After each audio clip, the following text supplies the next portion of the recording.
일단 이거를 읽는 분량이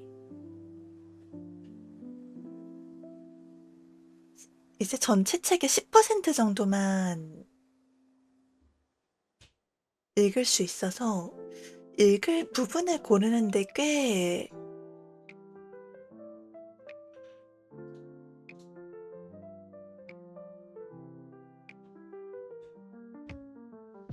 고르는 게 꽤 힘들었어요. 나프리들한테 읽어주고 싶은 부분이 앞쪽에도 있었는데,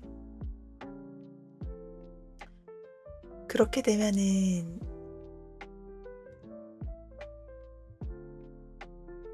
분량을 넘어버려서 아쉽지만 고르고 골라서 뒤쪽 부분을 가져왔습니다.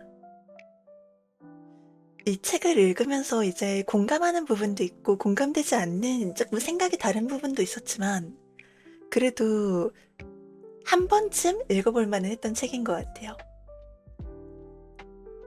이거는 나중에 말하는 게 좋았을라나? 아무튼 오늘 로즈가 읽을 부분은 오디오북 기준으로 챕터 33에서 36까지고요. 거의 마지막 부분이거든요. 한번 읽어보겠습니다. 사람 간의 관계는 화학작용이다. 1 더하기 1은 2가 아니라 0이나 5, 때로는 11이다. 회사에 오래 다니다 보면 누구와 함께 일하느냐에 따라 퍼포먼스가 극명하게 달라지는 사례를 목격하게 된다. 평범한 사람이 에이스가 될 수도 있고, 에이스도 평범한 사람으로 전락할 수 있다. 용감한 사람에서 무례한 사람으로. 유명 컨설팅 회사에서 경력을 쌓고 들어온 A씨는 언제 어디에서나 눈에 띄는 뛰어난 인재였다. 논리적인 의사전개와 맡은 일을 철저하게 해내는 깔끔한 마무리. 그리고 적극적인 성격 덕분에 팀의 에이스로 불렸다. A씨가 가장 빛나는 순간은 회의 석상에서였다. 그는 컨설팅 회사에서 길러온 탁월한 분석력을 기반으로 날카로운 비판을 거침없이 쏟아냈고, 직성 리더는 그를 요즘 사람답게 스마트하다라고 생각했다. 그런데 리더가 새로운 사람으로 바뀌고 나서 그의 직설 화법은 장점에서 단점으로 뒤바뀌었다. 상대가 임원인 경우에도 예외 없이 날아들었던 직원은 강직하다 못해 어찌 보면 다소 공격적이었다. 이전 리더는 A씨의 과감한 비판 능력에 높은 점수를 줬지만, 후임자는 그를 예의 없는 사람으로 판단했다. 그가 내는 의견은 매번 무시당하기 십상이었고, 회사에 영향을 끼치는 중대한 논의에서도 그의 말이라면 귀를 기울이지 않았다. 화려하던 그의 회사 생활은 점점 힘을 잃어가더니 중요 프로젝트에서 하나씩 제외되기 시작했다. 이빨 빠진 호랑이처럼 힘이 없어진 그는 이후로 회사 일이라면 냉소를 뿜었다. 의욕이 가득했던 모습이 점점 회의적으로 변하더니 언제부터는 그 부서에서 가장 일하기 싫어하는 사람으로 변했다. 그러니까 제목을 보면 알겠지만 이런 식으로 인간관계에서 일어나는 여러 가지 일들, 이제 이 A씨라는 사람은 굉장히 의욕이 넘치고 이건 잘못했으면 잘못했습니다 라고 얘기하는 그런 성격이었는데, 그걸 좋게 봐주는 사람이 있는가 하면 왜 저렇게 경우 없이 상사한테 잘못했다고 지적질이지? 이런 사람도 있단 말이에요. 그래서 약간 나는 똑같은 사람인데 상대에 따라 다르게 받아들여질 수 있다거나, 이제 반대 같은 경우도 있겠죠.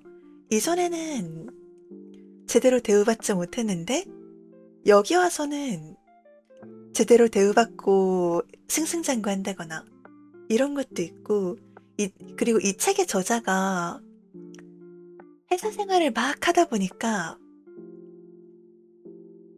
이제 처음에는 같이 일하는 거 좋게 좋게 잘 지내봅시다, 잘해봅시다 이러다가 점점 건조하고 효율을 찾는 그런 사람이 돼 있는 거를 스스로를 깨달은 거예요. 그래서 여유를 찾기 위해, 인간성을 찾기 위해 퇴사를 합니다. 설명하고 들어갔어야 되는데. 이렇게 퇴사를 해가지고 과거의 나를 돌아보기도 하고, 극한의 효율 나이스? 아니야, 그게 싫어서 퇴사했대. 앞부분도 다시 정독하고 올걸. 아무튼 그런 식으로 퇴사를 하고 이렇게 쉬면서 사람들하고 어울리기도 하고 과거에 내가 바랐던 모습은 무엇인가를 이렇게 보기도 하고 심리학 공부 같은 것도 하고 이렇게 인간적인 그거를 되찾고 싶어서 서점에 가서 심리학 책을 집었는데 처음에는 그래 이런 사람들 힘들었지 이런 사람들이 나빴어 하고 얘기해주다가 근데 그거 사실 네 잘못이야 하고 공격하는 책을 만나서 당황하기도 하고 그 외에도 무작정 공감하기에도 이제 다르지만 이제 또 마음에 드는 다른 부분 같은 것도 있었어요. 인상 깊은 막 어떤 내가 싫어하는 사람이더라도 내가 싫어하는 점과 별개로 배울 점은 있다라던가 그리고 이제 사회생활을 하는 여성과 남성의 차이라던가 그리고 과거와 달라진 회사의 모습이라던가 착하다는 게 항상 좋은 것만은 아니다. 착한 사람도 단호할 줄 알아야 된다라는 거라던가 또는 뭐 감정을 다루는 법? 이런 것도 있고 아무튼 이래저래 꽤 흥미로운 부분이 있었어요. 나프리가 추천해준 덕분에 재밌는 책을 하나 읽었네 싶은 책이었습니다. 자, 그러면 이어서 읽어볼까요? 어째 자꾸 책 읽기 전에 해야 될 말과 읽고 나서 해야 될 말이 섞이고 있는 것 같아.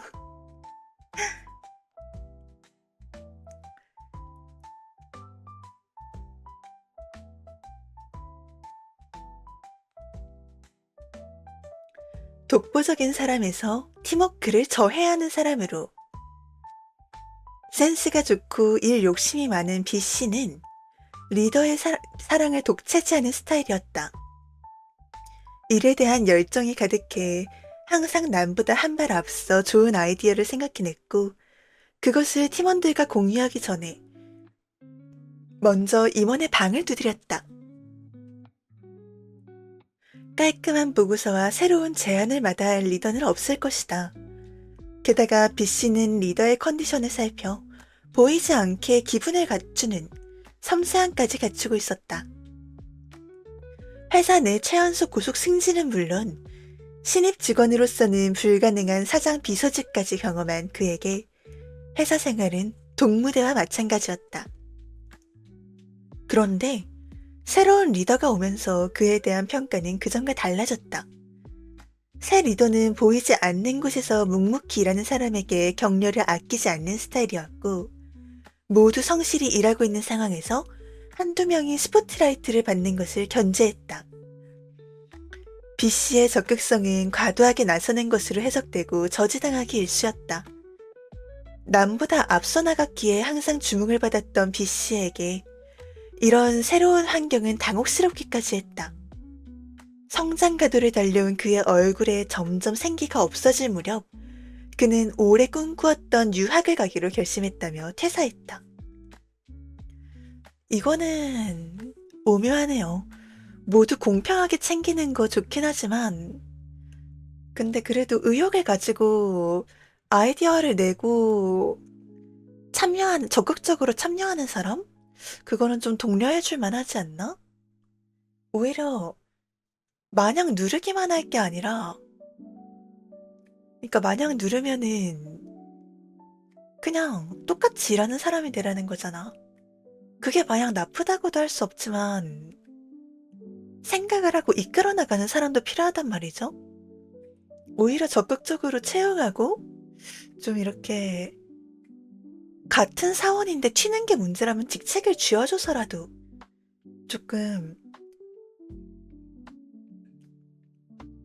데려다가 키우는 게 맞는, 맞다 틀리다를 얘기하는 건 아니고 로즈라면 그렇게 할 것 같아요. 저런 사람도 필요하다. 적극적으로 의견을 내는 사람? 어지간해서는 싫어하기 어렵죠.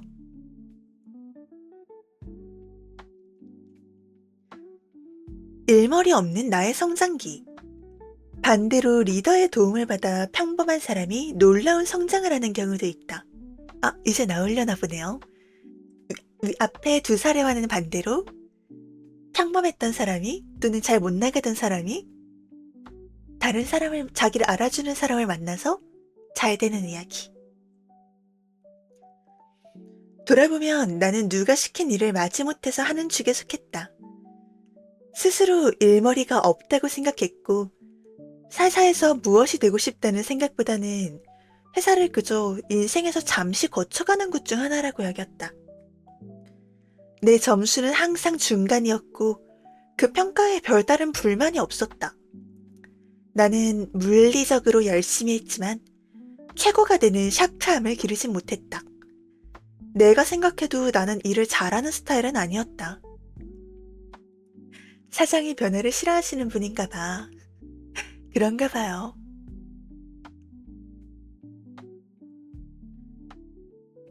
스스로 잘한다는 생각이 들지 않기에 발전도 별로 없었다. 그러던 내게 슈퍼파워를 준 사람이 있었으니 마케팅팀에서 만난 팀장님이었다. 의욕이 넘쳤던 팀장님은 열정만큼이나 어마어마한 양의 일을 던져주었다. 놀라운 것은 에너지가 넘치는 사람과 함께 있으니 나도 그 많은 양을 소화하더라는 것이었다. 대단한데? 그녀와 함께 일하면서 분석적 사고 능력과 자료를 만드는 속도가 그 전이라면 상상도 할 수 없을 수준으로 높아졌고 스스로 빠르게 성장하고 있음을 느낄 수 있었다. 새로운 팀장님과 일한 인연은 회사 생활 6년을 합친 것만큼이나 많은 능력을 개발할 수 있는 시간이었다. 물론 힘들었지만 주도적으로 일을 처리하는 능력을 기를 수 있었고 무엇보다 자신감을 가질 수 있었다. 자신감 중요하지. 사람과의 호흡은 중요하다. 사람은 누구와 함께 일하느냐에 따라 발휘되는 능력이 천차만별이 될 수 있다. 1 더하기 1은 2가 아니라 0이나 5 혹은 11이 될 수도 있는 것이다. 이것은 내 의지나 노력이라기보다 만남의 문제이니 운이라면 운이겠다. 어린 시절 만난 스승이나 친구가 삶에 절대적 영향을 끼친다고는 하지만 성인이 되어 누구와 결혼해 평생 함께할 것이냐에 따라 삶의 모습은 얼마든지 달라지고 배우자만큼은 아니더라도 회사에서 일하며 많은 시간을 보내는 동료와 상사가 어떤 사람인지도 삶의 방향과 속도를 결정짓는 중요한 요인으로 작용한다. 그만큼 사람과의 호흡은 중요하다. 그쵸, 이제 예전에 이런 조사를 한 거를 봤어요. 돈은 많이 주는데 야근도 많이 하고 나를 압박하는 상사와 나와 협력하지 않은 동료, 나를 싫어하는 동료들, 이런 곳에서 일할 것이냐? 돈은 적게 주지만 제때 퇴근시켜주고 나를 존중해주는 화목한 분위기의 회사. 이걸 20대를 대상으로 조사를 했던가? 그 당시에? 근데 막 사람들 그래도 돈 많이 벌면은 참고 일해야지 이렇게 할 수도 있는데 60%가 약간 기억에 의존한 거라 정확한 수치는 아닌데 로지 기억에 따르면 대략 60% 정도가 돈은 적게 받더라도 워라밸, 내 시간을 존중받고 화목하게 존중받으며 기분 상하지 않고 일할 수 있는 회사, 이걸 선택했다고 들었어요. 뭐였더라? 어디 뉴스 기사에서 봤던 것 같은데 정확하게 생각이 안 나지만 아무튼 그런 류였고 후자가 의외로 퍼센트가 더 높게 나왔더라 하는 걸 기억을 합니다. 이것도 아마 그런 거겠죠? 돈 많이 받는 거 중요하지. 근데 사람과 진짜 안 맞고 너무너무 스트레스 받는데 참고 하다가 병나. 마음도 병나고 신체적으로도 병나. 실려가. 이제 그렇게 참고 참다가 심혈관 질환 생긴다? 진짜로 생긴다? 너무 참는 것도 몸에 안 좋아요. 그리고 우리 고양이는 오늘도 언니가 다리가 저리단다? 자세 좀 바꿔보자. 옳지. 맞아요. 돈도 중요하지만 정신건강 중요합니다.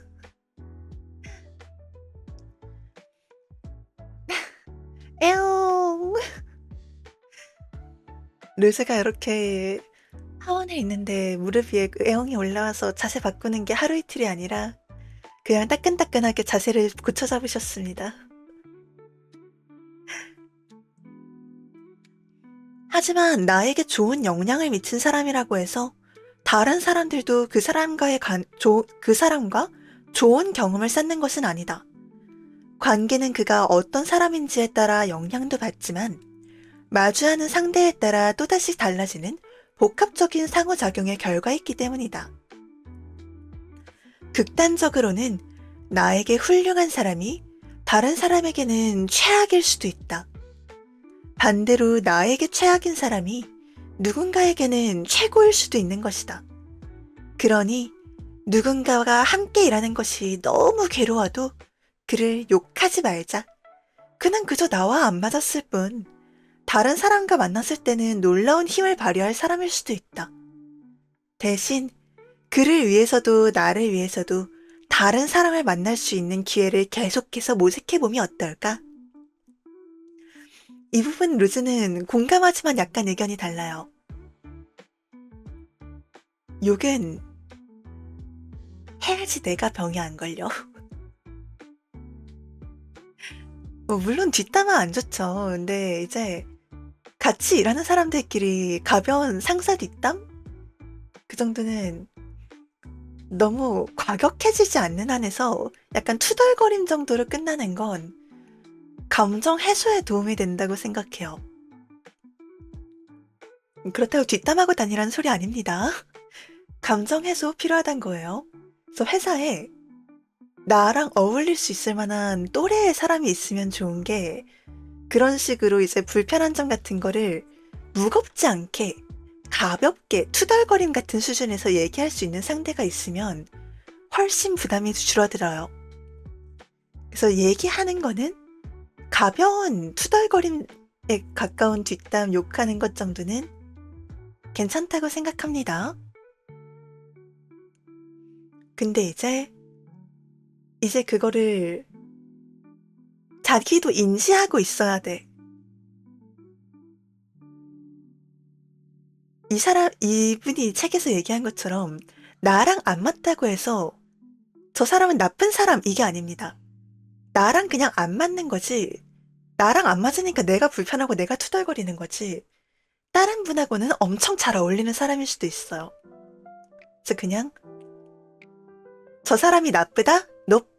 그냥 나 저 사람 때문에 이런 부분 짜증나. 화났어. 나는 이런 부분이 불편해. 이런 투덜거림 정도는 너무 딥하게 무겁게 말고 이제 같은 회사에 있지 않은 내 친구나 나랑 비슷한 경험을 하는 같은 직급의 또래의 동료, 이런 사람들하고 얘기하는 건 루즈는 나쁘지 않다고 생각해. 그리고 고행이 자세까지 바꿨는데 정말 미안하지만 내려가 보지 않을래?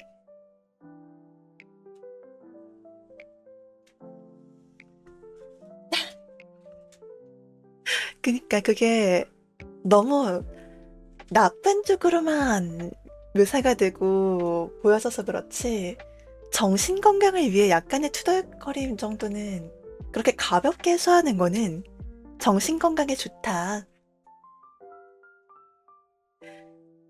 그리고 로즈 미안한데 화장실 좀 갔다 올게.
다녀왔어요?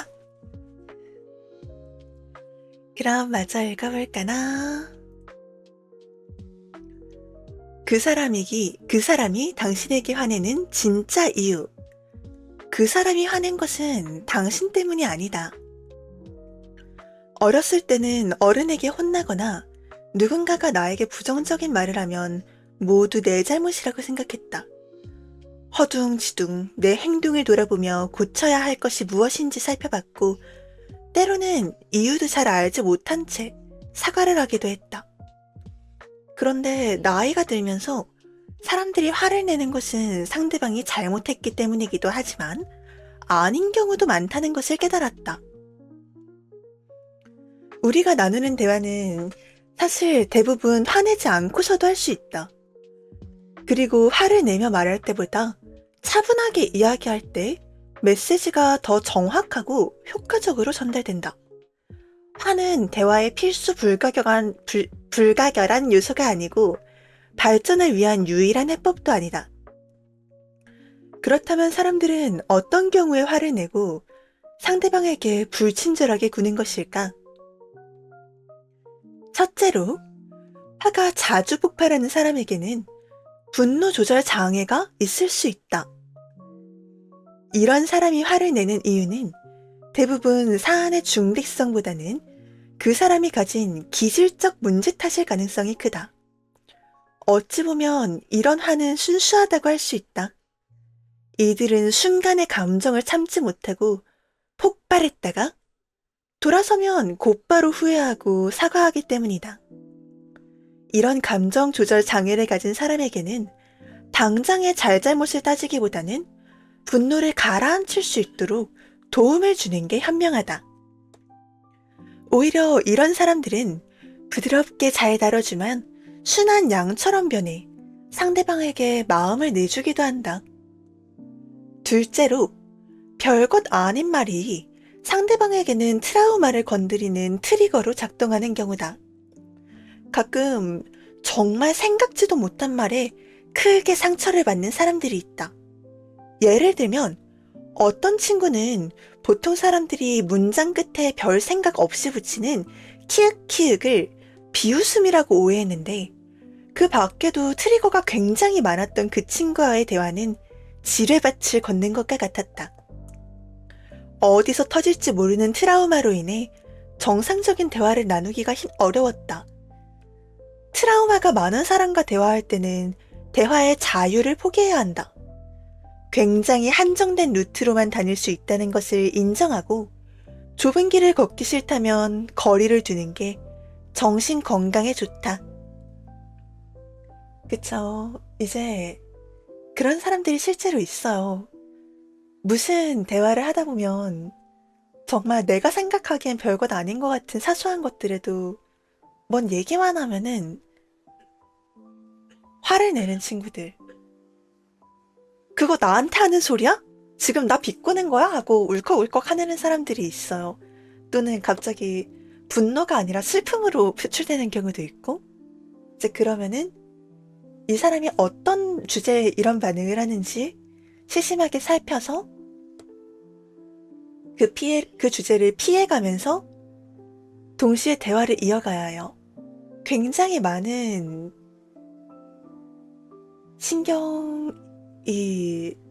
신경과 기운이 소모되는 일이죠.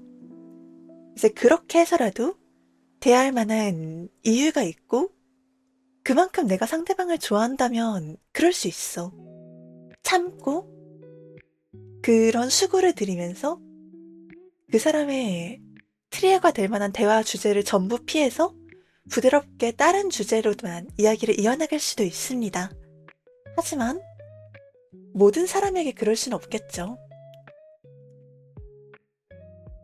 내가 해줄 수 있는 다정은 사람마다 총량은 다를지라도 한계가 명확하기 때문에 모두에게 그럴 순 없어요. 그래서 만약에 그 사람과의 그런 지레박 같은 대화가 너무 힘들다면 포기할 수밖에 없습니다. 물론 저 사람은 상처받은 사람일 확률이 높을 거고, 상처받은 사람은 치료받고 회복할 수 있어야 하지만 그걸 내가 감당할 필요는 없어요. 나는 의사 선생님이 아닐 뿐더러 의사 선생님도 세상 모든 환자를 감당할 순 없습니다. 그들을 전부 치료하려고 한다면 아파지는 건 나 자신일 거예요. 그래서 놓아줄 줄도 알아야 한다. 슬프지만 어쩔 수가 없어요.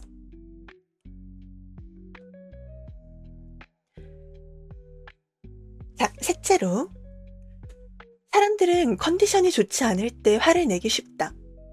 서빙하는 직원이 테이블에 물을 엎질렀다고 생각해보자. 컨디션이 좋은 날이면 웃으면서 괜찮아요. 어차피 말하면 티도 안 나요. 하고 말하겠지만, 컨디션이 안 좋은 날이라면 벌떡 일어나서 웨이터의 멱살을 잡을지도 모를 일이다. 컨디션은 특히 행동에 많은 영향을 준다. 대학생 때 한 친구는 소개팅에서 너무 멋있는 남자를 만났는데 젠틀하게 그지없던 그 사람이 데이트 중에 갑자기 화를 내서 충격에 휩싸였다. 분명 좋은 사람이었는데 왜 그러는 걸까? 고민하던 그녀가 발견한 그의 패턴이 있었으니 제때 밥을 먹지 못하면 화가 난다라는 것이었다. 사람은 생각보다 컨디션에 많이 좌우되는 동물이다. 전날 밤에 잠은 잘 잤는지, 악몽을 꾸진 않았는지, 필요한 에너지를 충분히 충전했는지에 따라 감정선이 크게 달라진다. 대부분의 사람은 수면 상태에 따라 다음날 컨디션이 좌우되고, 에너지 소비가 많은 남자에게는 식사 유무가 영향을 미친다.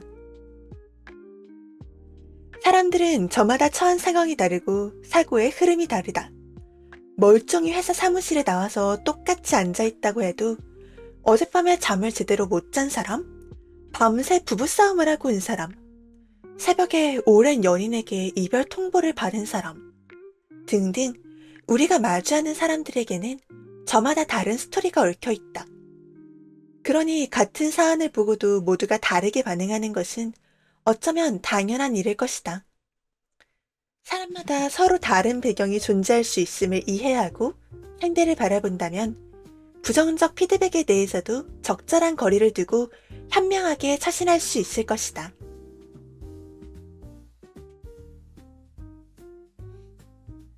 옆자리의 그 사람은 지금 수술이 필요할 수도 있다.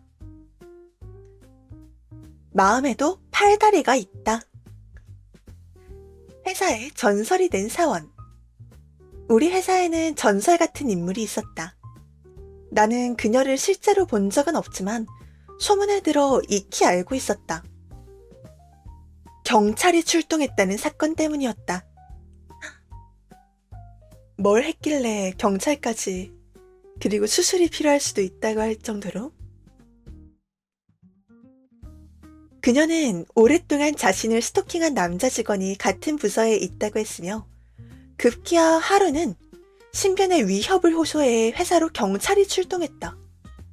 사람들의 관심 속에 요란하게 도착한 경찰은 그녀를 납치하려 칼과 청테이프 등을 가방 속에 숨기고 출근한 사람이 누구인지 확인하기 위해 그녀와 주변 인물을 불러 차례대로 조사했으나 2시간여의 수색 끝에 해당 인물이 없음으로 결론을 내리고 돌아갔다.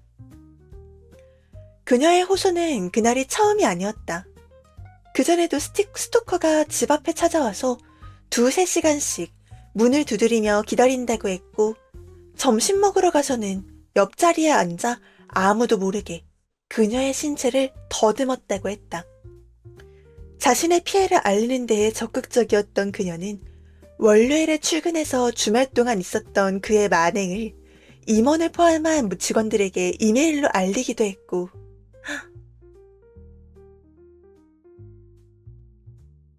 엄청난데?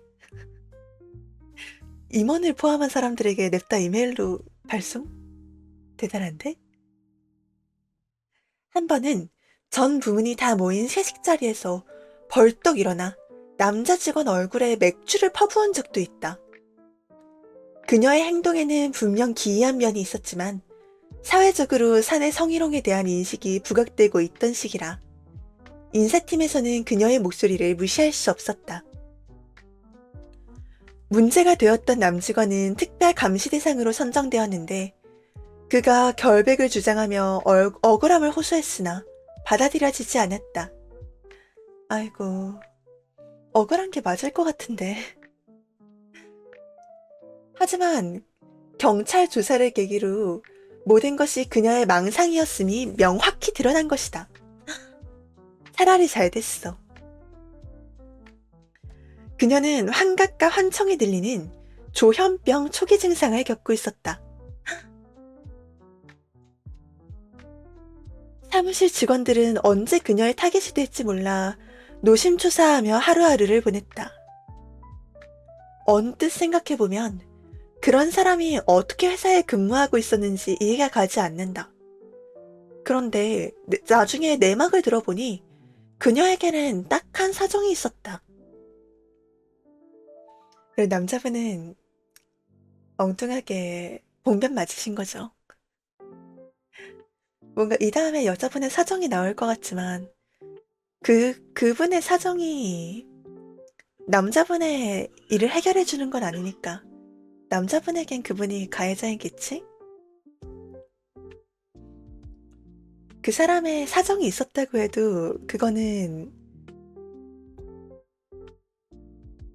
그로 인해 피해를 입은 사람이 참작을 하고 이해를 해줄 수도 있는 조건 중 하나가 되는 거지. 나 이런 사정이 있으니까 네가 날 이해해 하고 강요할 수는 없는 거라고 생각해요. 그건 피해자가 요구해서는 안 되는 일이야. 아니, 가해자가 요구해서는 안 되는 일이야.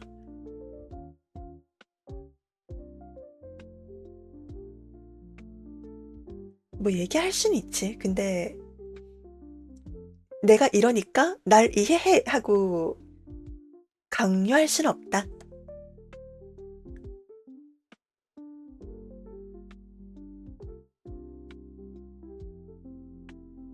그녀는 아픈 어머니를 모시고 생계를 이어가고 있었다.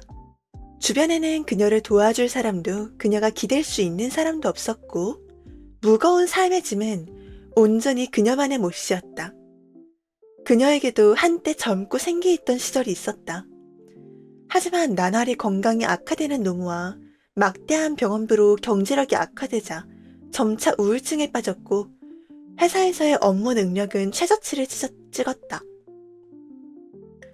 그러다 보니 함께 일하는 사람들로부터 부정적인 피드백을 계속해서 받았고, 그것이 또 다른 스트레스로 쌓이면서 결국 정신병으로 발전하게 된 것이다. 아이고, 조현병이라는 게 나는 그게 내 망상인 줄도 모르고 진짜 사실로 믿어버리기 때문에 굉장히 무서운 병이에요. 얼마나 스트레스를 받았으면 조현병이. 게다가 부모님을 혼자 모시고 있었더니 굉장히 딱한데, 그것과 별개로 아까 얘기했듯이 남자분은 억울하게 봉변을 당했다. 여자분도 딱하고 남자분도 안쓰럽게 됐죠. 그쵸. 피해자만 있는 상황이 된 거지.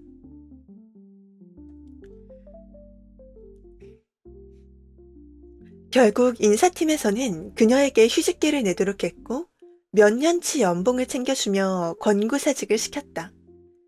씁쓸한 상황이 아닐 수 없었다. 그녀도 회사도 이런 상황을 예상치 못했을 것이다. 그래도 할 수 있는 최선이었네요. 돈 좀 넉넉하게 챙겨드리면서 무기한 휴직이든 퇴직이든 치료받을 시간이 좀 필요하다고 생각해요, 이분은.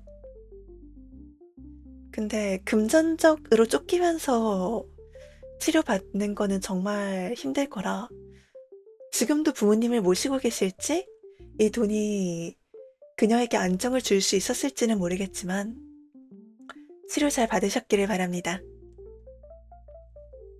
회사로서는 할 수 있는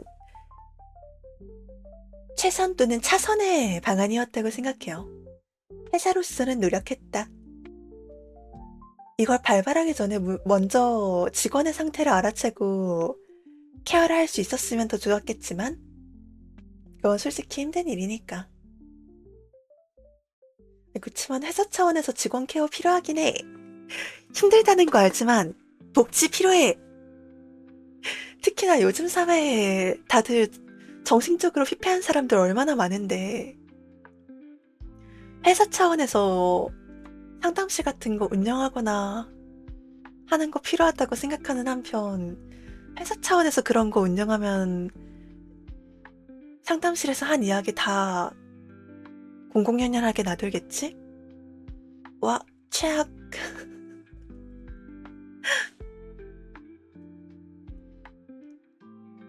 그냥 치료받을 돈을 주는 걸로. 돈과 시간을 주는 걸로.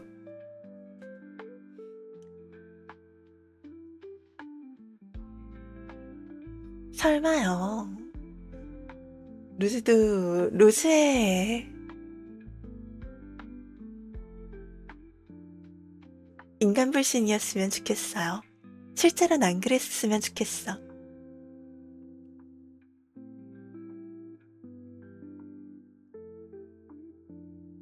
맞아. 돈이랑 휴가면 없던 병도 나을 것 같긴 한데.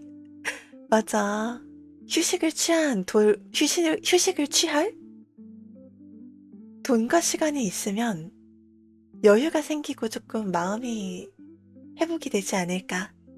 인간 불신이요. 루즈 조금 뭐라고 해야 될까?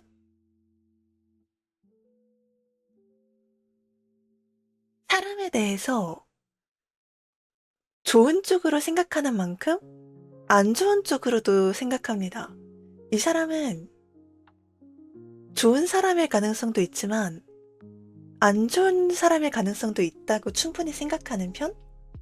그리고 그래서 이 사람이 안 좋은 사람일 수도 있다고 생각하기 때문에,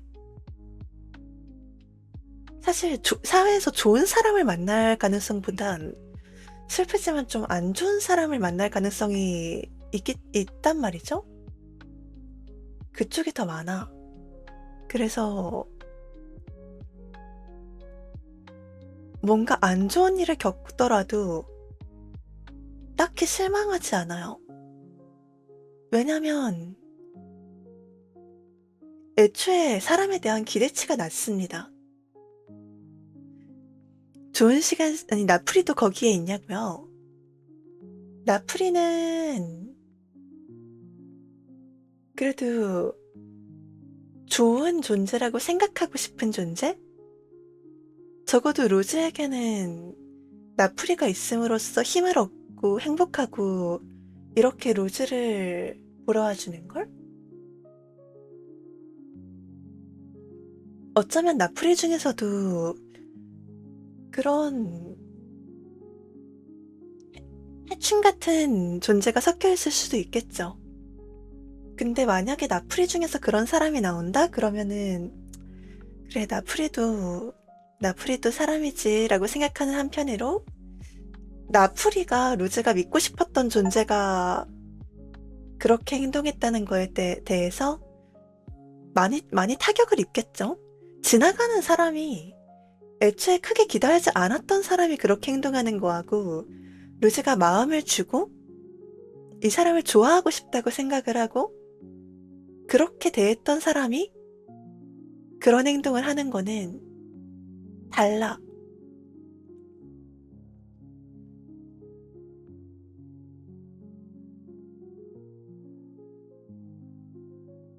그래서 루즈가 5년인가? 거의 5년 동안 친구로 지낸 사람이 다른 친구의 일 때문에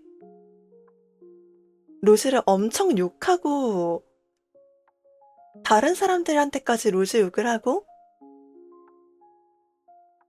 관계가 단절된 경험이 있어요. 그래서 약간 나는 좋은 사람이라고 생각했더라도 아닐 수 있구나. 사람 일은 어떻게 될지 모르는 거구나. 관계란 언제든 틀어질 수 있는 거구나 하는 그런 생각이 약간 있습니다. 하지만 그럼에도 불구하고 친구 좋아.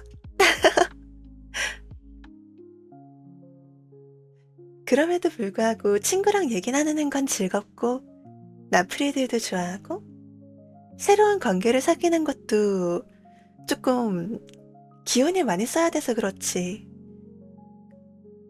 그렇게 관계가 단절됐다고 해서 모든 관계를 닫아버리면 나는 앞으로 다시는 친구를 사귈 수가 없는 걸.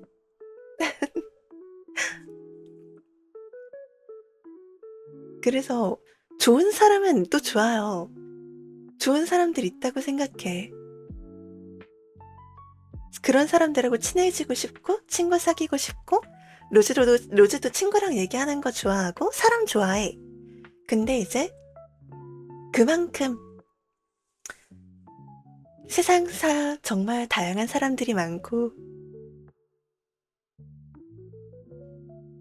이제 사람을 처음 만나면 조금씩 겪으면서 이 사람에 대한 걸 알아가고 이 사람은 이만큼까지 믿어도 괜찮겠구나. 이 사람은 이런 사람이겠구나를 생각하는 거지.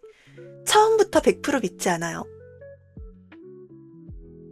이 사람은 얼마든지 나쁜 사람일 수 있다는 가능성을 열어두고 생각합니다. 물론 그렇다고 나쁜 사람이라고 생각하고 대한다는 게 아니고 가능성을 열어도 일단 기본적으로 대하기에는 호의적으로 대해요. 내가 호의적으로 먼저 행동해야 그쪽에서도 호의가 돌아올 테니까. 하지만 이 사람이 호의를 악의적으로 받아 이용하는 나쁜 사람일 수도 있다라는 걸 생각은 하고 있어야 돼요. 그런 편이에요. 하고 있어야 된다라기보다 로즈는 그렇게 생각을 하려고 하는 편이야. 로즈 막 사람을 좀 잘 믿어서 당신한테 애기 조상이 붙어 있는데 막 이거 굿을 안 해가지고 이렇게 막 집에 기운이 안 풀리고 있다. 이걸 굿을 해주면은 이렇게 돈도 잘 들어오고 이럴 거다. 이런 거 누가 들어도 사입이잖아요. 근데 굿을 오늘 안에 해줘야 된다. 이런 거 누가 들어도 사입인데 로즈 그때 정말 집안 경제 상황이 잘 안 풀리고 있었단 말이야. 그래서 돈 20만 원인가 날리고 가서 또 굿탈한다고 제사 지내란다고 따라가서 한복 입고 열심히 절하고 땀 뻘뻘 흘리면서 이렇게 제사 지내고 이랬던 적도 있어요. 그래서 세상에 좋은 사람도 정말 많지만 나를 내 호의를 이용하려고 하는 안 좋은 사람들도 너무 많기 때문에 어느 정도 경계를 하고 살아야 된다고 봐.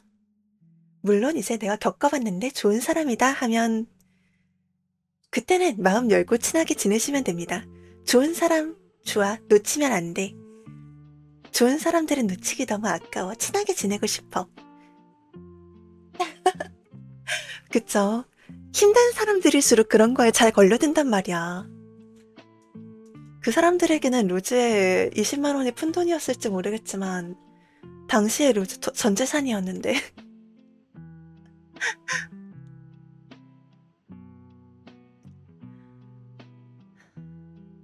어쩌다 여기가 얘기가 아무튼 그래서 뭐 상담소 같은 거에서 얘기를 한다 그러면 사내 상담소잖아요. 상담원도 우리 그 회사 직원일 거란 말이지. 그래서 자기는 막 술자리나 친구한테 얘기한다는 게 그래봤자 회사 사람일 거라 다 공공연연하게 내용에 다 도는 수가 있어요. 그래서 그런 거를 좀 생각하게 되는? 의도했던 의도하지 않았던 그런 경우가 생길 걸 생각할 수밖에 없단 말이지.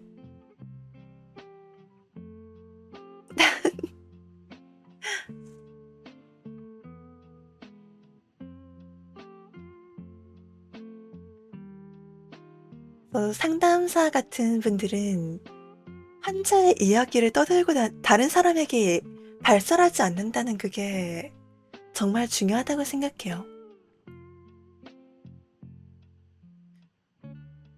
괜히 막 공감하고 달래준답시고 제 다른 내담자분 중에서도 이런 경우가 있는데 이런 거 별로 안 좋다고 봐. 그 사람의 동의를 구하지 않았다면 그건 안 좋다고 봐. 물론 정신과 선생님들이 그러진 않겠지만은 상담? 상담이란? 상담이란 뭘까? 공감의 연장선? 상담이란 일단 얘기를 들어주는 거에서 시작하는 게 아닐까?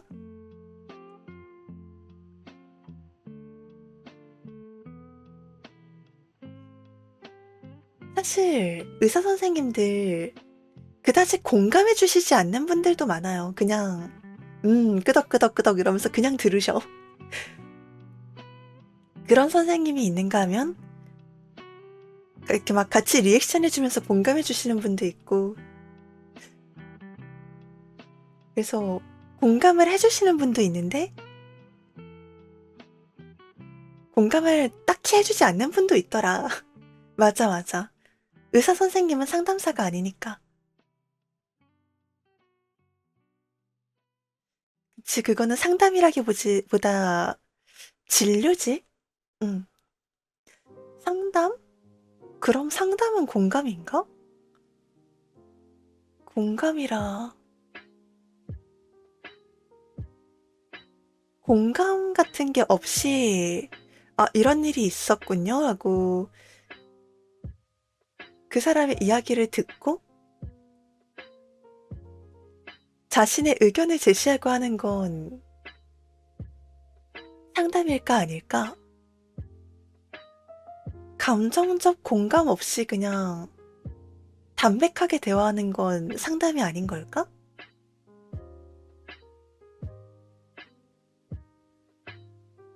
그치만 그렇게 치면 상담이란 진짜 뭐지?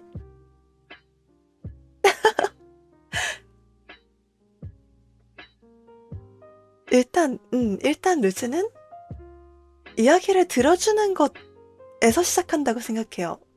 그보다 더 나아가면 의미를 뭐라고 둬야 될지 모르겠네? 자, 의사 선생님은 약을 처방해 주시는 사람이고, 공감의 의미, 공감? 모르겠다. 맞아, 상담은 듣는 거지. 이제 상세한 그런 건 좀 다를 수 있지만, 일단은 듣는 걸로 시작한다고 생각해요. 뭐, 그 다음에 어떻게 할지는 상담사 선생님들이 잘 아시겠지. 그렇다고 내가 말을 안 하는 건 아니죠.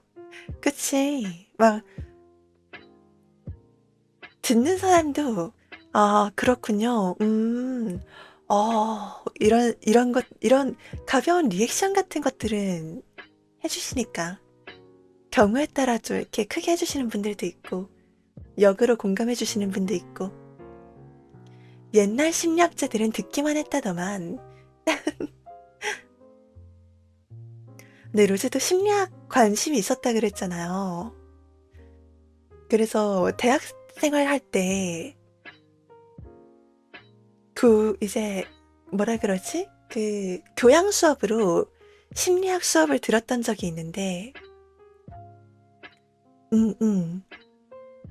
약간, 내담자, 그러니까, 상담하러 온 환자의 이야기에 이걸 너무 몰입하지 않는 게 중요하다 그랬어요. 내가 거기에 너무 몰입해버리면 스트레스 받아서 오래 일을 못한대. 그래서 약간은 좀 제3자의 시선으로 담백하게 보는 게 필요하다. 이런 얘기를 들었었습니다.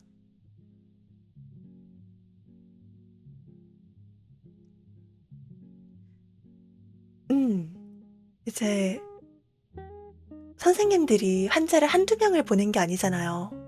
근데 그 모든 환자들의 이야기에 지나치게 공감을 하고 거기에 몰입을 해서 같이 스트레스를 받아버리면 버티질 못한대요, 선생님들도. 그래서 약간은 스스로의 방어 차원에서 거리를 두고 제3자의 시선으로 바라보는 게 필요하다고 교수님께 들었어.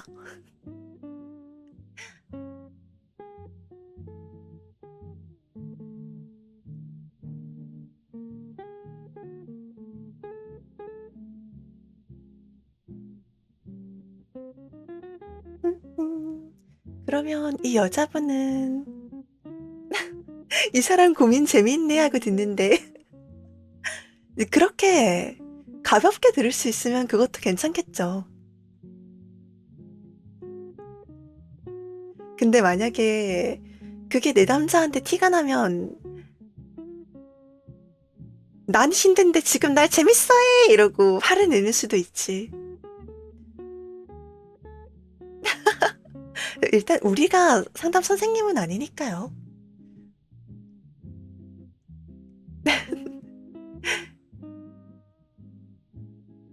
그래 한 가지.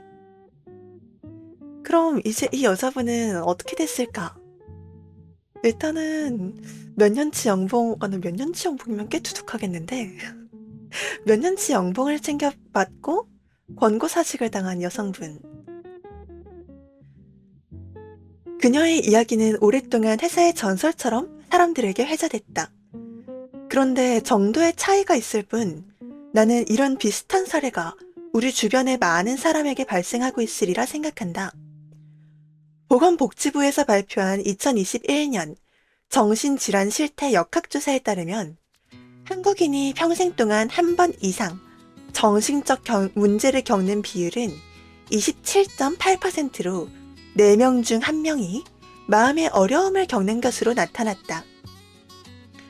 일정 비율의 사람들은 우울증이나 정신병에 취약한 유전자를 타고난다.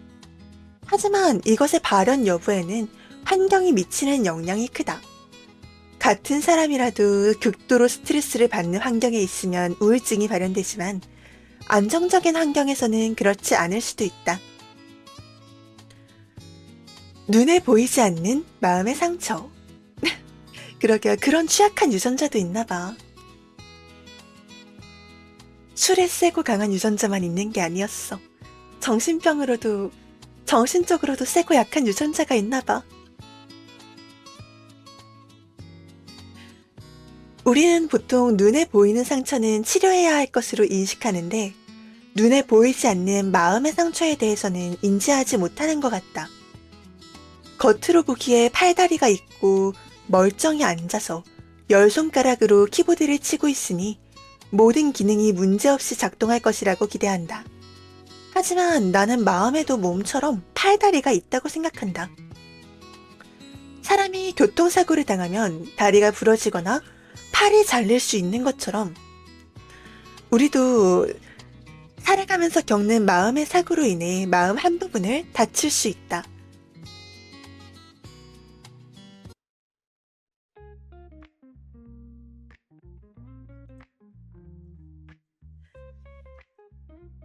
경미한 상처에는 금세 새살이 돋아나기도 하지만 너무 큰 충격이나 견디기 힘들 정도의 스트레스는 마음의 팔이나 다리를 절단시켜서 평생 절뚝거리며 살아가게 만들기도 한다.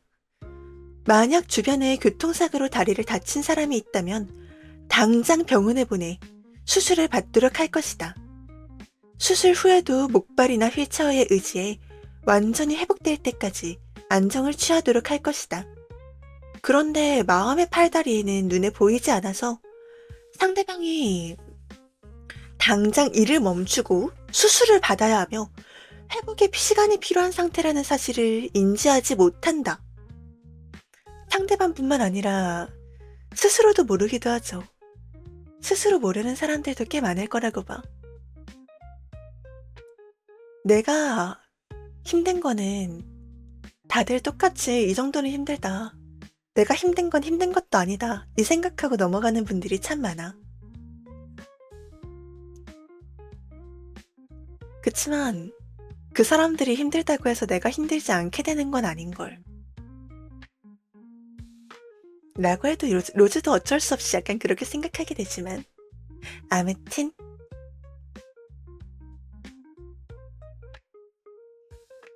뼈가 부러졌지만 평상시와 똑같이 생활해야 하고 성치 않은 몸 때문에 남들만큼 일할 수 없으니 더 가혹한 질책을 받게 된다.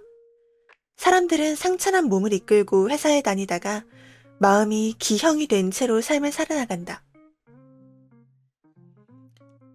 살면서 누구나 마음이 다치는 순간이 온다. 누구나 살면서 사고를 당할 수 있고 그것이 내가 될 수도 있다. 나는 마음이 강건해서 어떤 어려움에도 굴하지 않고 항상 씩씩하게 살아갈 수 있다고 생각하는 것은 착각이다. 살면서 마음이 벼랑 끝에 내몰리는 일이 누구에게나 일어날 수 있는 것이다. 이럴 때 회사가 큰 도움을 주지는 못하더라도 최소한 벼랑 끝에 매달려 있는 상대방의 손을 밟지 않도록 조심해야 하지 않을까? 사람들은 회사를 오가며 매일같이 마주치지만 막상 서로가 지금 어떤 상황에 처해 있는지 모르는 경우가 더 많다. 멀쩡해 보이는 사람이라도 마음에 사고를 당했거나 병이 악화되어 수술이 필요한 순간을 겪고 있을 수도 있다.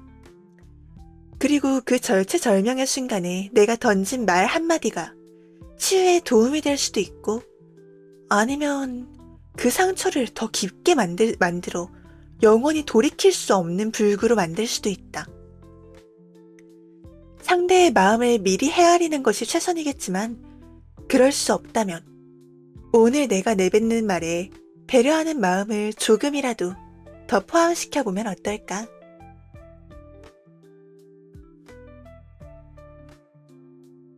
슬슬 마지막이 돼가는 것 같네요. 내가 극혐하는 그 사람이 사실 나와 닮았다면? 적은 나의 그림자다. 학창시절 마케팅에 대한 혐오. 내가 한창 예민한 사춘기를 보낼 무렵 우리 집은 경제적으로 어려운 시기를 지내고 있었다. 부모님은 없는 살림에 자식들 교육까지 시키느라 안 입고 안 먹으며 희생하셨고 그런 부모님을 보며 자란 나에게 근검절약의 습관이 배어있는 것은 당연했다. 하지만 학교에서 만나는 친구들은 이런 나와 전혀 다른 삶을 살고 있었다. 내가 다닌 중고등학교는 부유한 아이들이 많이 사는 강남에 있었다. 1990년대 후반, 미디어가 아이들에게 내뿜는 영향은 엄청났다. 당시 대부분의 청소년들이 그랬겠지만 아이돌의 등장과 수많은 브랜드의 노출로 TV에서 보여주는 것이 곧 내가 되는 청소년기를 보냈다. 부족함이 없는 아이들은 최신 휴대폰을 사고 명품 가방과 신발에 화려한 잡지를 교과서처럼 챙겨 읽으며 미디어에서 보여주는 모습대로 자신을 끼워 맞추느라 정신이 없었다. 하지만 이 모든 것을 멀찌감치 지켜보기만 했던 나의 눈에는 이들의 감정과 행동을 움직이는 모든 것이 현란한 마케팅의 결과로만 보였다. 광고는 실제 제품보다 훨씬 거대하게 부풀려진 환상을 심어주고 그것이 행복한 것, 성공한 것, 잘 나가는 것이라고 멋대로 기준을 만드는 것만 같았다.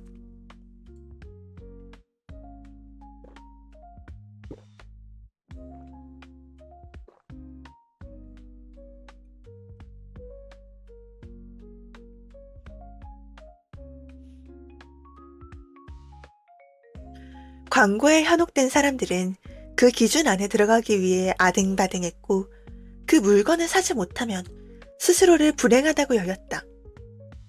하지만 자신의 행복을, 우월함을 물건으로 살 수 있다고 생각하는 것 자체가 어불성설이지 않은가? 나는 그 얄팍한 환상에 심긴 이야기를 사기라고 생각했다. 그리고 제멋대로 행복과 불행의 선을 그어서 사람들이 이리저리 몰려다니게 만드는 광고가 현대인을 불행 속으로 몰아넣는 씨앗이라고 생각했다. 무엇보다도 그들은 나의 의지와 관계없이 그것을 갖지 못한 나를 불행한 사람의 카테고리에 넣어버렸다. 그래서 나는 마케팅을 혐오한다고 말하고 다녔다. 하지만 이제 제목이 내가 극혐하는 그 사람이 사실 나와 닮았다면 적은 나의 그림자, 동족 혐오 같은 느낌이 제목이죠, 수제목이? 그렇다면 마케팅을 혐오하던 저자는 어떻게 되었을까? 혐오는 지극한 관심이었다. 아이러니하게도 15년 뒤 나는 그토록 혐오하던 마케팅 분야에서 일하게 된다. 극과 극은 서로 통한다고 했던가? 내가 마케팅에 보냈던 지독한 혐오가 지극한 관심이라는 것을 어느 순간 깨닫게 됐다. 멘토링을 통해 만나게 된 선배는 좋아 보이는 것, 화려해 보이는 것이 꼭 나쁜 것만은 아니며 팍팍한 현실을 살아가는 사람들에게 환상을 심어주는 것 또한 꼭 잘못된 것은 아니라고 일러주었다. 뭐든 적당히가 중요하긴 하지만 약간 그런 눈 돌릴 만한 게 있는 건 좋죠. 그래서 취미를 가지라고 하고 무언가에 열중하고 좋아할 수 있다는 게 있다는 건 삶을 조금 더 행복하게 만들어주는 걸.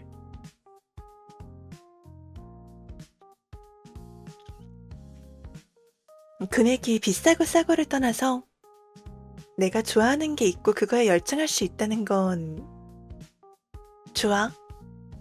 무리에 떼는 선만 아니라면.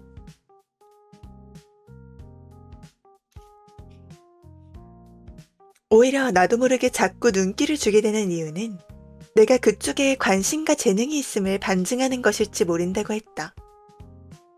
멘토의 말을 듣고 나는 마음 한켠에 있던 거부감을 내려놓고 부서 이동을 하게 됐고 마케팅팀에서 일하며 내가 브랜딩과 광고에 얼마나 큰 매력을 느끼고 관심이 있는지 깨달았다.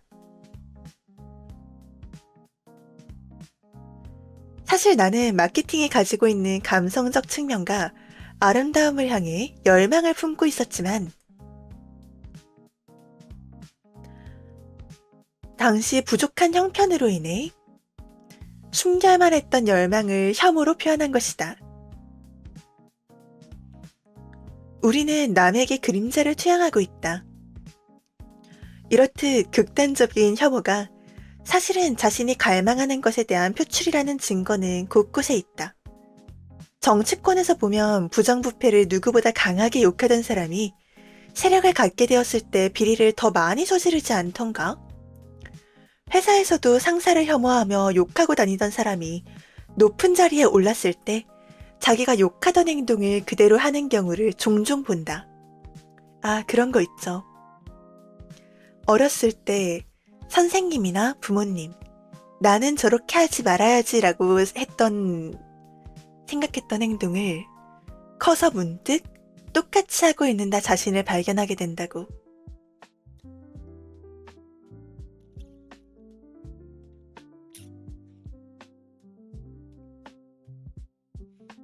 내 안에 잠들어 있는 본 모습을 자극하는 것이 아니라면 우리는 무엇이든 그렇게까지 혐오하지 않는다. 내가 부정하고 있는 혹은 아직 발견하지 못한 무의식 영역에 존재하는 나의 이면을 다른 사람을 통해 발견하게 됐을 때 극단적으로 싫어하거나 극단적으로 우상화하는 경향을 보이는 것이다. 이것을 심리학에서는 그림자 이론이라고 한다.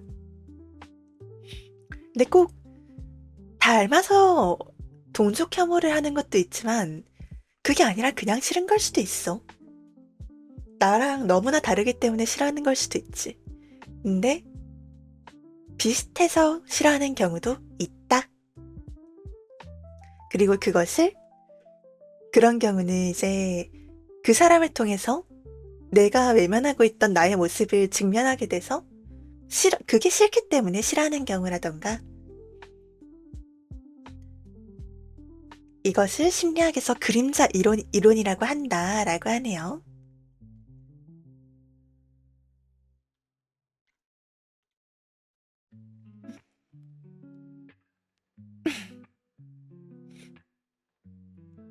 누구에게나 그림자가 있다.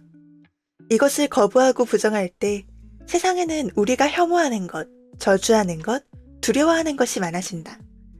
그런데 이런 그림자를 인정하고 받아들이면 삶을 있는 그대로 끌어안게 된다. 세상을 좋고 싫은 것으로 나누지 않기에 타인에게서 발견되는 추한 모습이건 내 안에서 발견하는 실망스러운 모습이건 모두 두려움 없이 받아들일 수 있게 된다. 내가 광고를 혐오하던 마음을 돌리고 수용하면서 광고가 사회의 이로운 방향으로 쓰일 수 있도록 힘썼던 것처럼 우리가 혐오하고 부정하고 싶으면은 끌어안을 때 진정으로 완성된 나를 만나서 세상을, 그리고 나의 삶을 더 나은 방향으로 이끌어갈 수 있다. 누군가가 너무나 싫어서 괴로운가? 많은 사람들이 너무나 싫은 누군가 때문에 혹은 나를 너무나 싫어하는 누군가 때문에 사회생활을 힘들어한다. 그런데 그 불편한 감정 뒤에는 내가 인정하지 못한 나의 잠재적인 능력, 그리고 내가 컨트롤하지 못하는 내 안의 어두운 성향에 대한 두려움이 숨어 있을 수 있다. 당신도 혹시 누군가로 인해 무척이나 힘든 시간을 보내고 있는가? 그렇다면 자신을 깊이 들여다보자. 내가 무언가를 억누르고 있는 것은 아닌지 생각해보자. 그리고 그 사람을 욕하기 전에 나를 불편하게 만드는 그 모습이 바로 내게도 있는 것은 아닌지 곰곰이 생각해보자. 그리고 웬만하면 그 사람을 욕하는 것도 멈춰보자. 누군가는 당신에게서 당신이 욕하는 그 사람과 똑같은 모습을 발견할 수도 있으니까 말이다. 나의 그림자는 나보다 다른 사람의 눈에 더 잘 보이기 마련이다. 자, 루지가 출판사에서 허락받은 분량은 여기까지입니다. 이 뒤로는 에필로그가 이어지고요. 그리고 마지막 문장에 대해서는 부정하면서도 긍정해. 약간의 투덜거림 같은 가벼운 해소는 필요해요.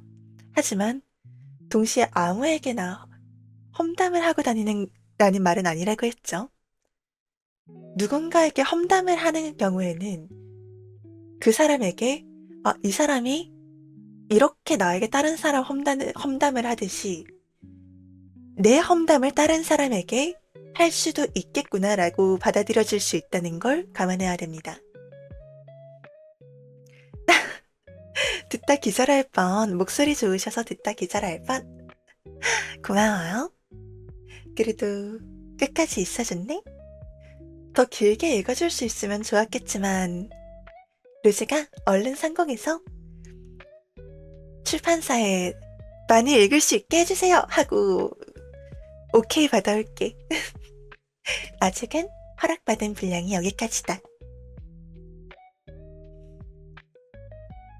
그래서 어떻게 나프리들 나름대로 루즈 나프리들에게 들려주고 싶은 부분 고르고 골라서 가져왔는데 재밌게 들었을까요?